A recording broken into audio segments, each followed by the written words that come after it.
Hey everyone. Whoa. Hi everyone. Sorry about that, guys. It's my fault. Man, it's really good to see all of you. I heard a few people saying on the way in that, excuse me, I heard a few people saying on the way in, they're seeing some faces they haven't seen in a long time. Sometimes that can just be different worship services and different campuses. We have that regularly anyway, but been a little thing going on the last year and a half that's made us see a little less of each other too, and it is a joy to be here with you. And for those who are going to be watching or listening to this afterward, it is a joy to be church with you. I just acknowledge the challenge and the weirdness and the awkwardness that none of us want to be true in this time, that we can't all always be together all the time and different levels of all kind of things. And thank you for your patience and your engagement with our church and for tuning in to be a part of this content, even if not here today. I felt such encouragement, David, when you were talking, and it kind of happens to me now every congregational meeting that we have that another one of our council chairs steps up here and gives their report, and I think, man, we have such great leadership in this church. So grateful. Many of you, all of you who are engaged in different ways of our church. I'm blessed, really blessed and grateful to get to be a part of that. Speaking of which, I wish there's a lot of encouragements. There's a lot of things that I think I get to see, or some of our other pastors and staff members get to see, that you probably don't get to see as often as we do, that I wish that you could. Share a couple with you. Not very long ago, a month or two ago, somewhere in that range, I got an email from somebody who's not a part of our church family, lives in Central Ohio, but a little too far outside of Columbus to call this their church home. But they had encountered some news from UALC and took the time to send me a message and said, if I lived in Columbus, I would so want to be a part of your church. Man, do you all live out Christ? And I was like, okay, I'll sleep well tonight. That's great. That's kind of the ball game for me. I mean, if people can look at our church full of broken, human, imperfect people and see the light of Christ shining through the cracks in our lives, then man, that's great. Within the last month or so, I've had the opportunity to have a couple of face-to-face conversations with some people who are newer to our church, a couple of families, younger families, who started worshiping with us during the pandemic. What a great time to find a church, right? And both of them were speaking words of encouragement to me as they arrived and encouraging me about the vision that they have heard about in our church, but not so much just heard about, but seen and experienced and encountered in their relationships and experiences with you, with all of us who are being the church. And I just think when I walk away from those conversations, thank you, God. Thank you so much that I get to be a part of what you are doing. There's not really much that's better in life than getting to be a part of whatever it is that God is doing at any moment. We ourselves, of course, are not accomplishing these things, right? It's not because we're so great. I mean, you are pretty great, actually, but it's not because you are so great that people look at the church and see Christ or find a home here. It's because of God. Any short little sip or any long, deep draft of living water that people get as a part of any Christian church, and ours in particular, is because of the goodness of God's grace, because He pours out living water to those who don't deserve it. And I could ask you to raise your hands if you don't deserve it, but it's the whole room. We don't. And it is, I don't want to isolate anybody in case you think you do, but yeah. It's a gift. It's a gracious gift of a good, good God. What we have here is an oasis of His making, not ours, that He just welcomes us into and waters us and restores our souls. We have what Isaiah chapter 41 describes. I was in a little prayer meeting with some members of our church recently, and the leader of that group chose this verse. The afflicted and needy are seeking water, but there is none, and their tongue is parched with thirst. I, the Lord, will answer them myself. As the God of Israel, I will not forsake them. I will open rivers on the bare heights and springs in the midst of the valleys. I will make the wilderness a pool of water and the dry land fountains of water. That's what we get to have because of God's goodness, because He's the one who does it. We get to have what Jesus called living water, the living water that He promised a thirsty Samaritan woman who'd come out to a well in the heat of the day, and it wells up within us and it overflows to eternal life. What a gift. What a gift that we get to have. Allow me to remind you of a few things that I like to remind us of, four things that are true about this calling and this gift that we have to be a see how they love one another oasis of God's kingdom in a dry and thirsty world. And the first and most important thing that we should just always remind ourselves is the thing that I kind of said already because I just can't help but say it, and that is that it's God's oasis. All this comes from him as a gift of his grace, and all that we can say about that is thank you, thank you, thank you, Lord. Thank you for the gift of grace and life in Christ. And second, God makes us an oasis community, a family of people who are in relationship with one another, who are learning to live together in the way of Jesus by the power of the Spirit. And as, I don't know, however cliche some of those phrases might sound, can I remind us that this is not an easy thing to do? This is not the easy way. This is the narrow way. Living life together in the love of Jesus doesn't mean that we just all get to hold hands and hum Kumbaya all the time, right? And life is without challenges. This is the way of the cross. This is the way of costly forgiveness. This is the way of reconciliation in relationships where people are in a relationship together, and that's often not easy.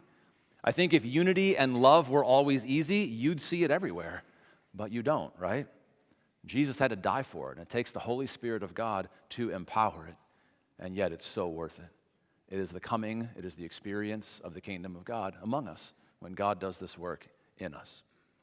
We're an oasis community. Third, it's for sharing. It's for sharing. An oasis is not a fortress. We carry water out and we invite others in. God gave us this gift, not that we would keep it to ourselves, but that it would be shared to his glory and to the salvation of the world. And fourth, the enemy does not want this for us.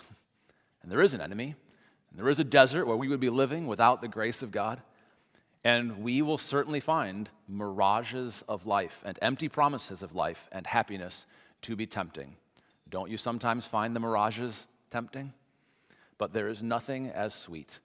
There is nothing as sweet and refreshing and life-giving as the gift of the Lord Jesus. Thanks be to God.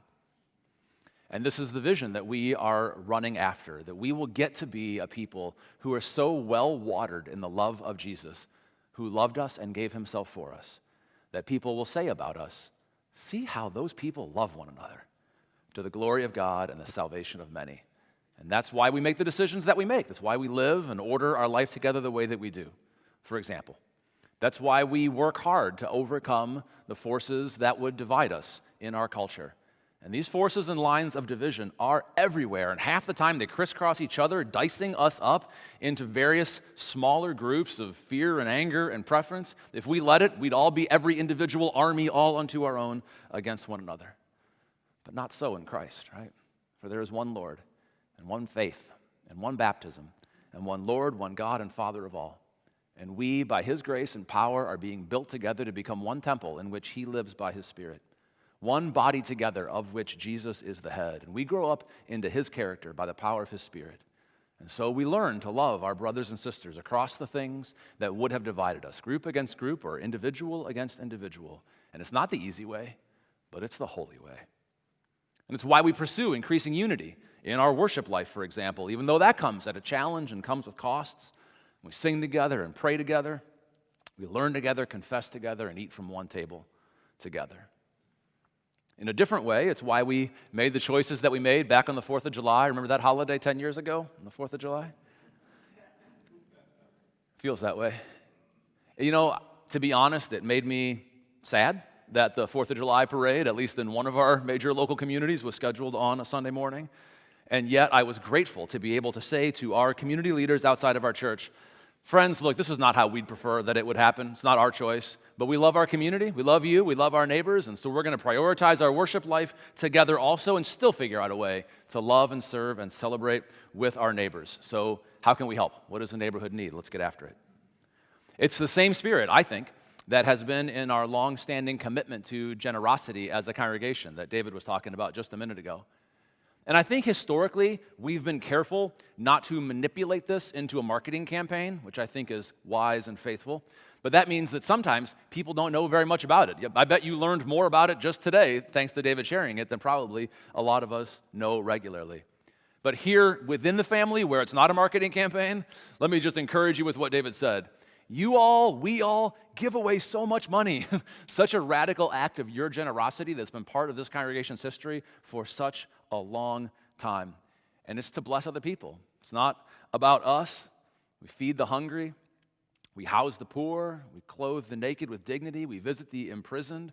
And we preach the gospel in word and deed.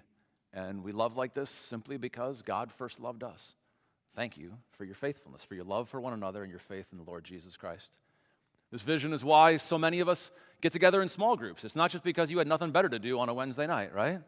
We get together in small groups, the ministry of which is all too often all too invisible because they're small, right? And so we don't all know about all of them. We're all in individual ones together, but we spend time together. We share our lives together. We share stories together. We read the Bible together. We pray together. We encourage one another.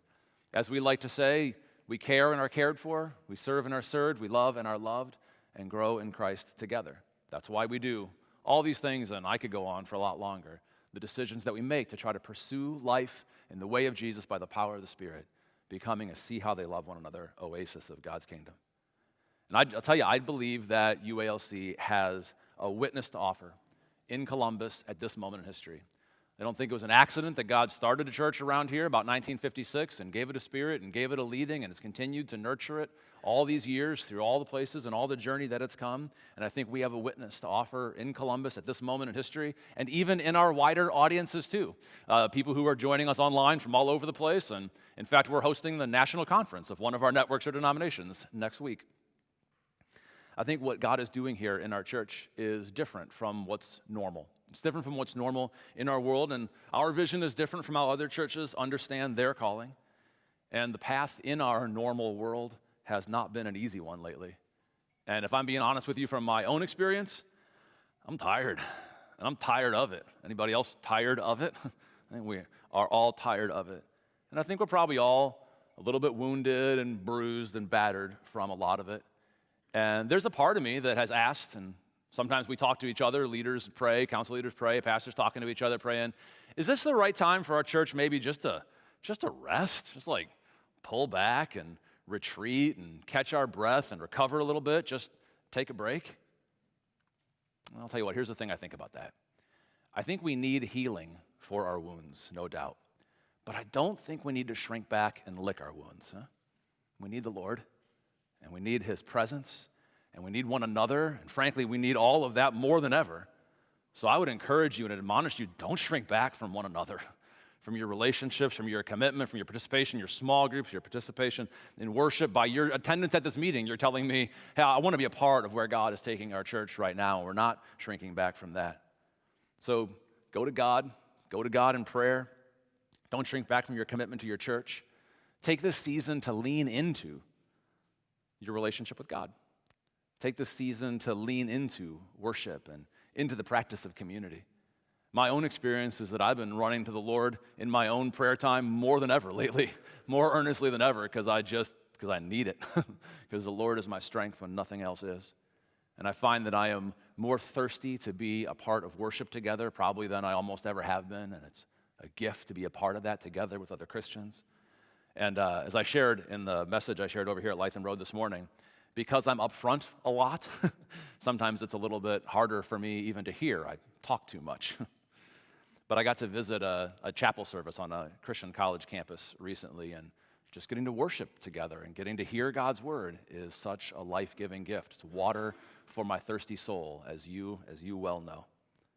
So I think this season that we're in is a critical season, not to shrink back, but rather to step out in faith and to experience the growth in faith and the growth in community together that comes not just from retreating together, but rather from striking out together, from shared adventure and shared risk and shared work together, the kind of thing that binds us together and binds us together in the Lord.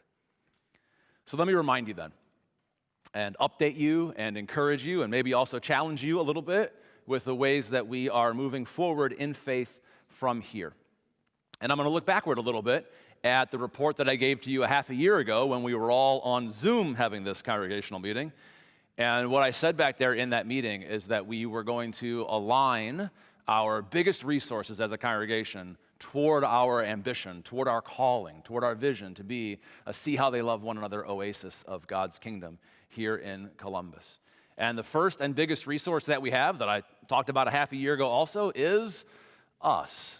I don't mean us apart from the Lord, of course. I don't mean that but I mean our hearts.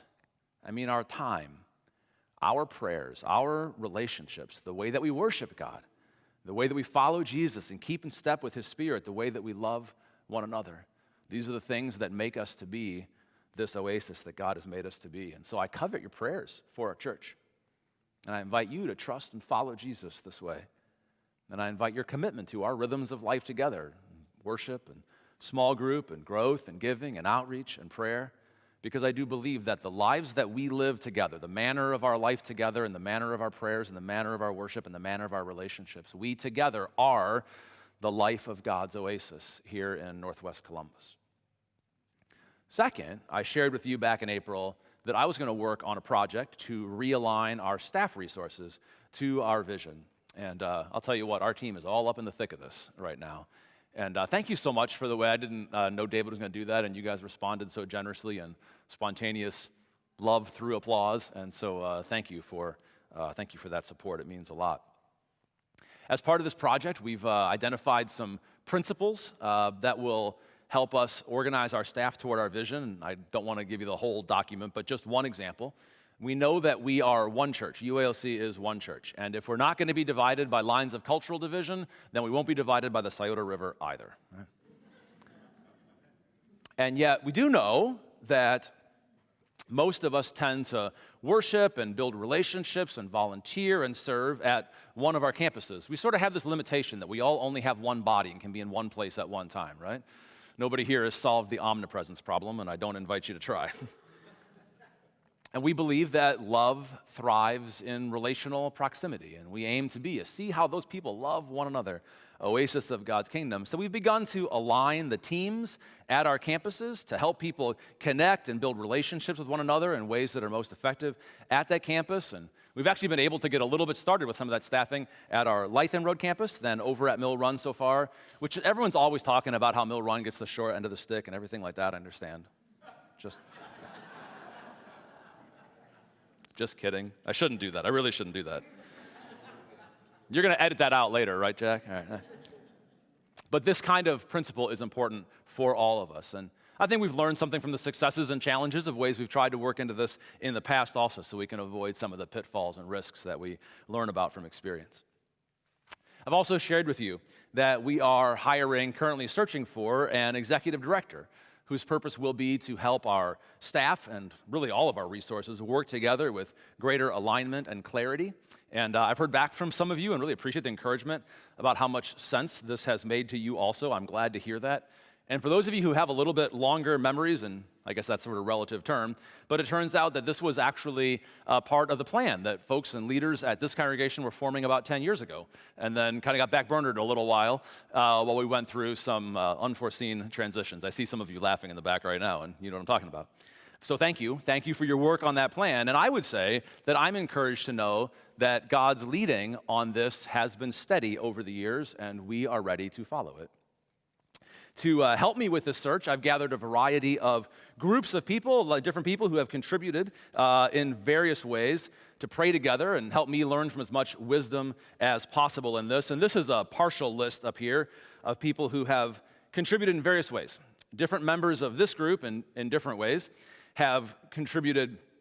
They've networked for candidates, given feedback on the shape of the role, helped design the search process, contributed experience to the evaluation criteria and process, and some of them will participate in the interview process also. And I'm not even putting up there the names of all the individual people that I've talked to and gleaned wisdom from. We are, as I said at the beginning, we are blessed as a church with so much good wisdom, accumulated wisdom, and leadership in our congregation, and I'm super grateful for it. Practically speaking, I'll share with you that we received a lot of applications for the position, and I did some initial conversations with a number of exciting candidates, and then we narrowed the field to a smaller group of finalists. And in terms of timeline, interviews with our finalists are set to begin imminently. And I am really encouraged about it. I'm just encouraged that God would provide such wise people, such experienced people, such faithful people. I'm encouraged about the quality of the applicants that we are considering. God is providing for us, and I'm pretty excited about what this means for our church. And I hope that in 6 months and 12 months, we'll be able to share in that excitement together and look back and say that was a great provision that God made for us.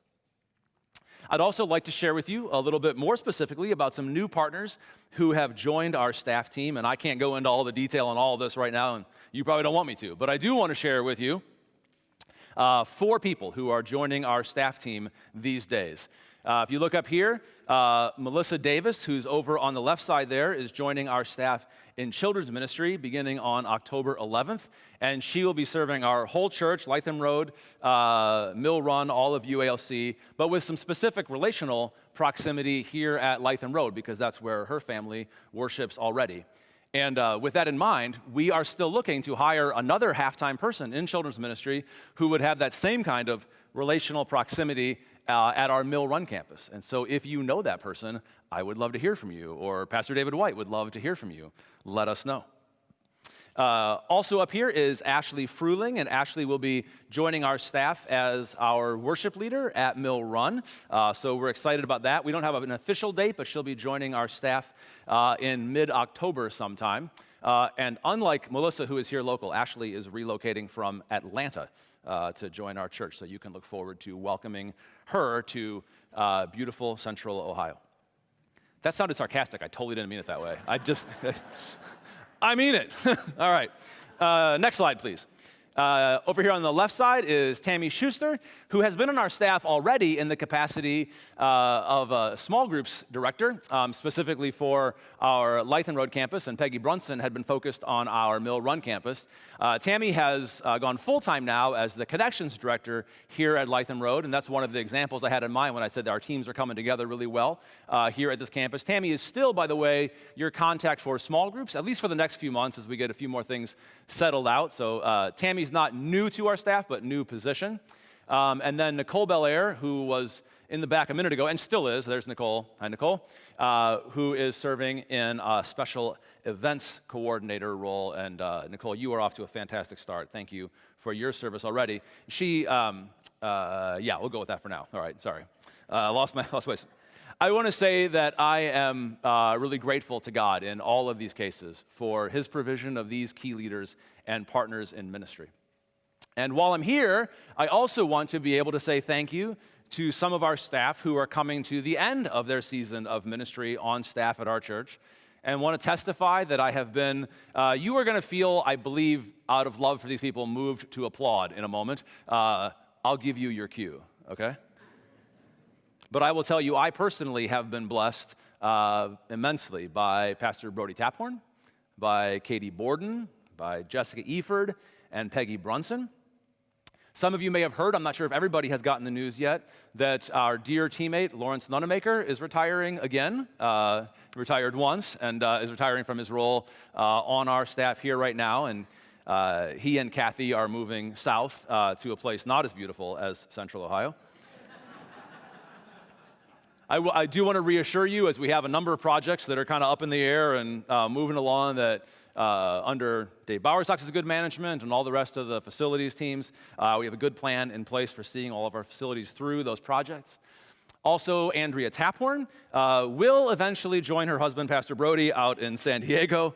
But Andrea is with us through December 15th. If anybody wanted to know that date, she'll be with us that long. And it's a gift that we get to have Andrea that long, and also a gift to be able to overlap with Melissa, whom I introduced a moment ago. That's great. Marianne Smith is also retiring from her role as a special events coordinator. Marianne is in the room, but would love it if you would not look at her, so don't make a big deal about that, please. Thank you, Marianne, for your wonderful service. And now, can we all join together and say thank you to these people?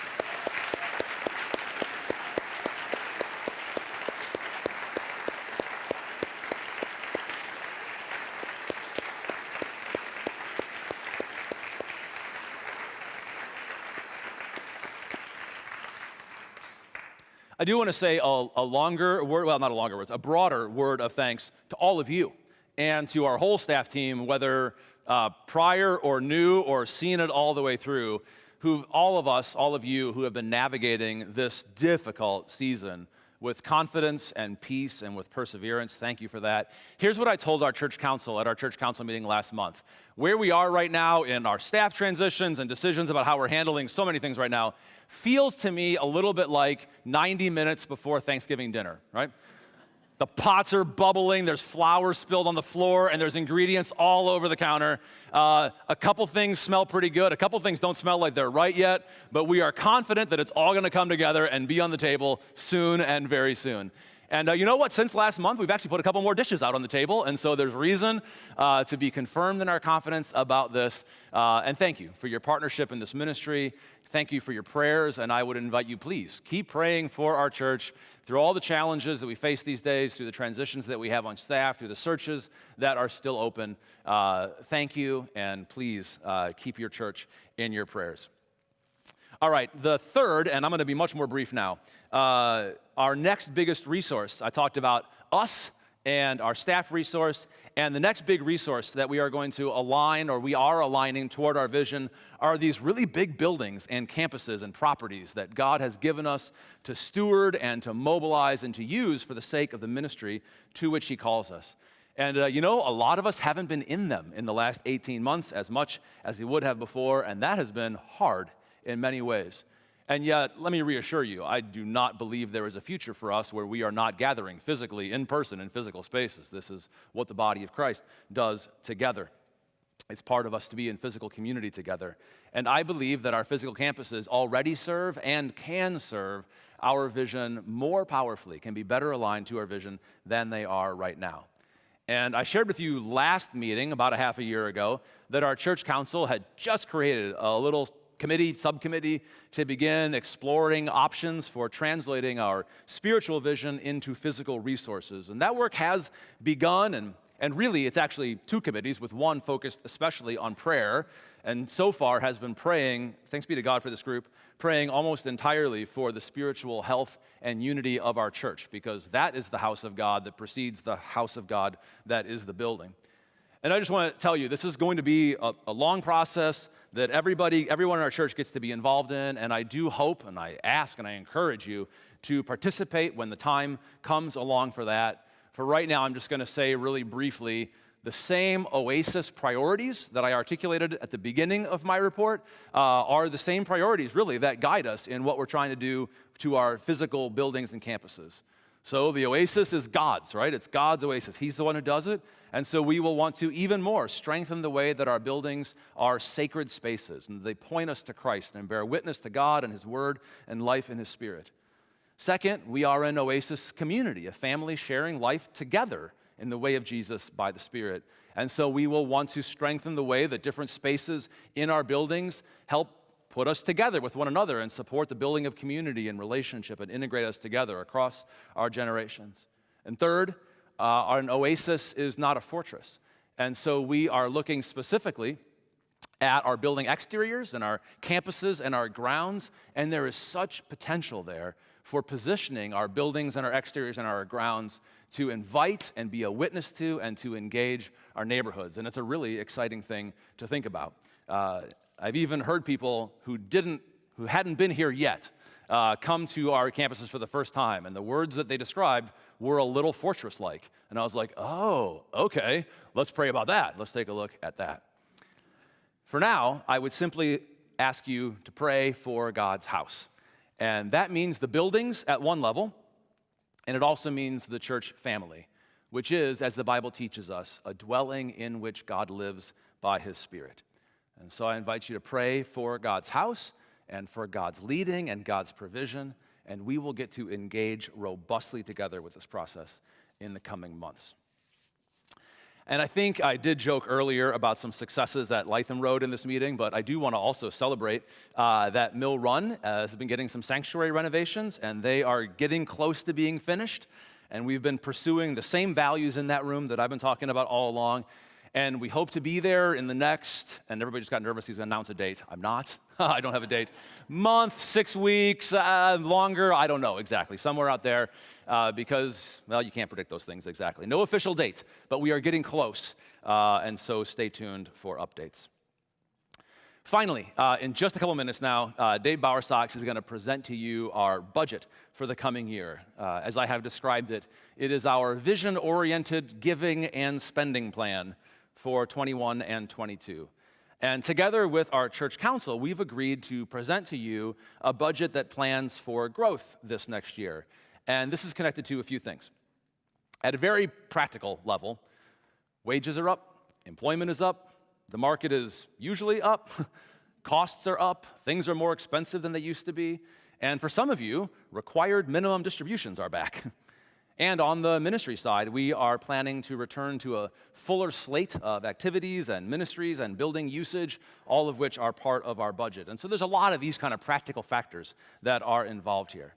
But as I alluded to kind of at the beginning of my report, there's also a real spiritual level to this. I don't believe this is the time for us to pull back. I believe it's time for us to step forward.